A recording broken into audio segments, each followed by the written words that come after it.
یہاں جس کے پاس 2 پیسے ہو گئے برقع اتار کے اس نے پھینک دیا. یہ معلوم ہوتا ہے کہ یہ تو مفلسی کو چھپانے کا ذریعہ تھا. 4 پیسے ہو، اچھے کپڑے پہنے ہوئے ہو، میک اپ صحیح کیا ہوا ہو تو پھر برقعے کی کیا ضرورت؟ اور میں نے شاید سنا ہے آپ کو، مجھ سے تو چند لڑکیوں نے یہ الفاظ کہے باقاعدہ. میں جب پریکٹس کرتا تھا لاہور میں کرشن نگر میں، تو ایک گھرانے کی، اور مجھے معلوم ہوا کہ ان کے والد انتہائی نیک تہجد گزار.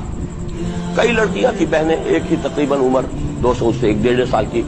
کبھی وہ آتی تھی کلینک میں میرے تو برقعے سمیت، کبھی آ رہے ہیں تو بغیر برقعے کے. میں نے پوچھا یہ کیا تماشا ہے آپ لوگوں کا، کبھی بغیر برقعے کے کبھی برقعے سمیت. صاف جواب دیا. میں ان کے الفاظ کوٹ اینڈ کوٹ میں ان کے الفاظ کوٹ کر رہا ہوں.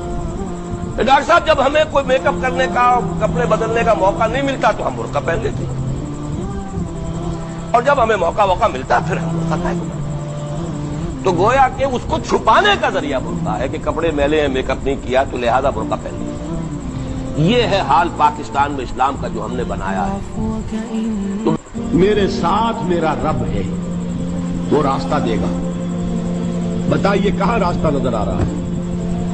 یہ ہے ایمان بالغیب. راستہ نظر نہ آئے تب اللہ پر یقین ایمان ہے. جیب میں پیسے ہوں اور تب دل کو اطمینان ہے تو ایمان کس پر ہوا؟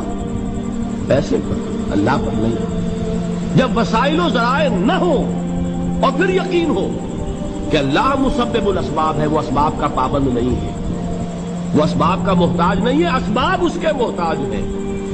اگر یہ یقین ہے تو اللہ پر ایمان ہے. یہ نہیں ہے تو تمہارا ایمان اسباب پر ہے، وسائل پر ہے، ذرائع پر ہے، مادیات پر ہے، اللہ پر نہیں.